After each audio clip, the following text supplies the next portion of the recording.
Thanks for tuning in to our bonus episode preview. This is just a short sample of this week's exclusive Patreon episode. You can hear the episode in its entirety by becoming a member at patreon.com/IndoctriNation, where you'll gain access to all of our exclusive episodes and merchandise.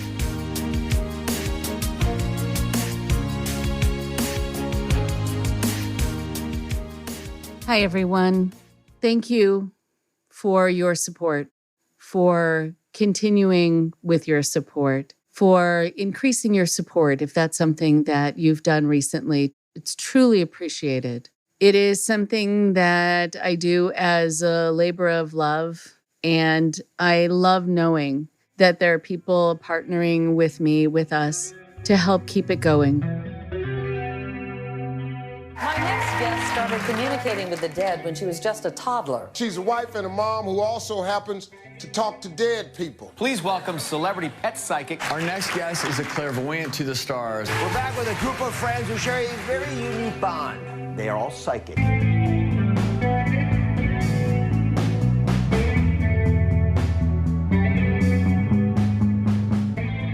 Today, I want to speak with you, the Patreon supporters, and offer you my thoughts about a particular subject.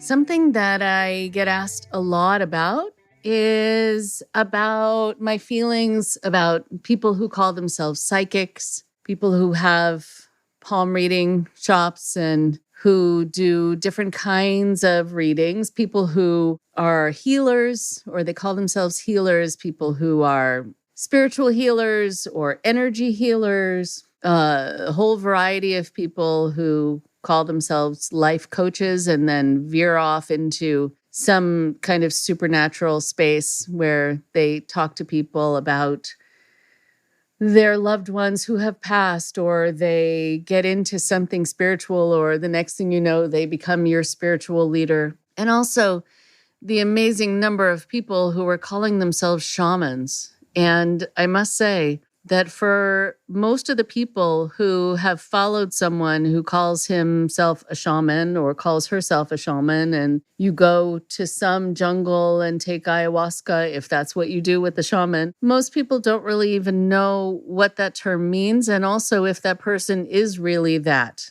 and how you become that. So this is for the people who are open to these ideas and really what to watch out for. When you get involved with something like this, with somebody who says that they are psychic, with someone who says that they can heal you spiritually or energetically, you're dealing with this sort of invisible art.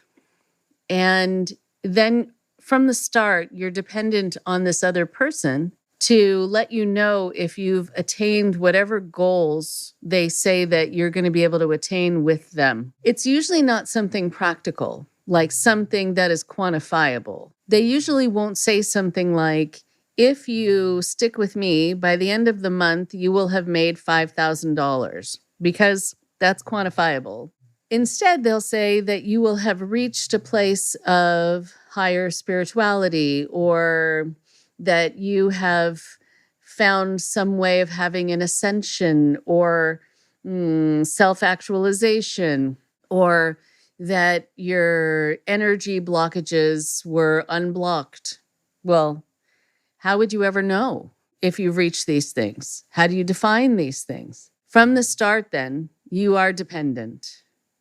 Like, for example, people will say to me, well, what about what you do, Rachel? You do counseling. And yeah, a lot of it is kind of this invisible art. Helping someone deal with something, helping someone get past an experience or do something that is emotional. But still, there is something quantifiable about it. If you're going to help someone no longer be as depressed and feel better, feel lighter, feel happier, that is something that can be assessed. There is a checklist of different kinds of feelings or behaviors, ways people feel in their own bodies, a certain sense of hopelessness to hopefulness. But if you say that you're going to be providing someone with an ability to go clear, let's say, like in Scientology, how will they know they're there? What does that mean? What does that even feel like? What does that look like?